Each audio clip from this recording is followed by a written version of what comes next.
তার সকল টাকার পয়সা এনে মায়ের কাছে দিতে হবে, বাবার কাছে দিতে হবে, তারা যা খুশি করবে। না, শরীয়ত এটা বলে না।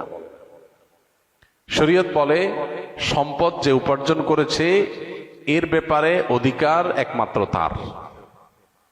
হ্যাঁ, উপার্জিত সম্পদ থেকে মার চলার জন্য, মার বেঁচে থাকার জন্য, সুস্থতার জন্য, চিকিৎসার জন্য যেটা প্রয়োজন সন্তান হিসাবে সাধ্য অনুযায়ী, মায়ের নিজের না থাকলে বা দেয়ার মতো ব্যবস্থা না থাকলে অবশ্যই সন্তানকে সেটা বহন করতে হবে।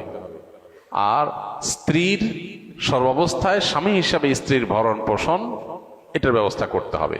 এর বাইরে উদ্বৃত্ত টাকা সেটা ছেলে কি মাকে উপহার হিসাবে অতিরিক্ত দিবে, না স্ত্রীকে দিবে, না কাকে কত দিবে, নাকি আদৌ কাউকে না দিয়ে নিজের অ্যাকাউন্টে রাখবে, এটা একান্ত তার ব্যাপার।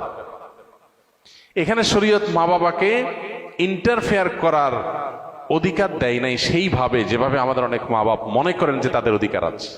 ছেলে বিদেশ গেছে, উপার্জন করে টাকা পাঠাবে সব বাপের নামে মায়ের নামে, তারা যা খুশি করবে, তারা সেখান থেকে বৌমাকে যা দেওয়া দিবে আর যা নেওয়া দেওয়ার না দিবে না। এভাবে আসলে ইসলাম মা বাবাকে এতটা অধিকার দেয় না যে সম্পদ সারা জীবন যা কামাই করবে সব বাপ মা যা ইচ্ছা তা করবে। জি না, এই সুযোগটা নেই। অনেক মা বাবা এটা জানেন না এবং এখানে অনধিকার চর্চা করেন তারা।